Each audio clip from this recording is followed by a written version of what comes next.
Hi everyone, it's Alex from Risk Academy, and today I'm continuing to record an alternative position on some of the videos that the Greatest Risk Doctor has recorded and published on his YouTube channel. Since I pretty much disagree with most of those videos, I thought, well, why not shoot an alternative?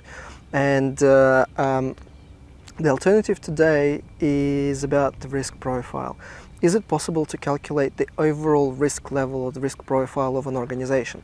Now, for the purposes of disclosure, you do remember that all my videos are only about non-financial companies, so I will leave the banks and insurance companies out of the picture.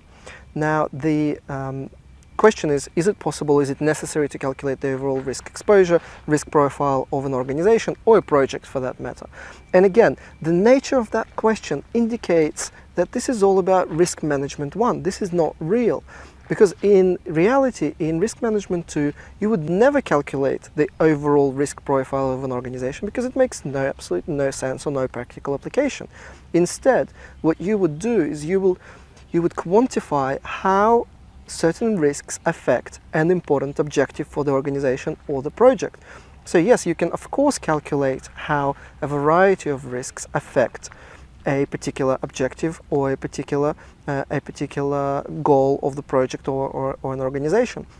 And the way to do it, the correct way to do it, there's no real correct way to do it, but the better way to do it is of course to model how those risks, through the changes in assumptions, through the changes in some of the key intakes, through the changes in the schedule, through the changes in incoming cash flows, would impact on the objective, whatever that objective is. So to quantify the impact a risk would have on an objective, you have to first model that objective, figure out whether it will be modeled in the schedule, if it's an objective has to do with finishing a project in time, or it will be in the budget if the objective is to finish something or within the budget, or it will be in the financial model if the objective is to maintain liquidity and make profit.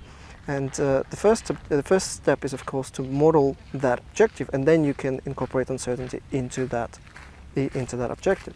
And that how you calculate the overall effect of different uncertainties on a particular goal or objective. And yes, that way you can see the overall exposure, how likely that objective is to be achieved, or how likely that project schedule to be met, or project budget to be met.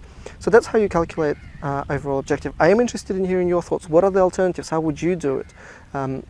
Obviously, don't tell me about ranking risks in terms of high, medium, and low. That is not risk management. But how else would you do it? How would you measure the effect of uncertainty on objectives without modeling different scenarios? I'm interested in hearing your thoughts.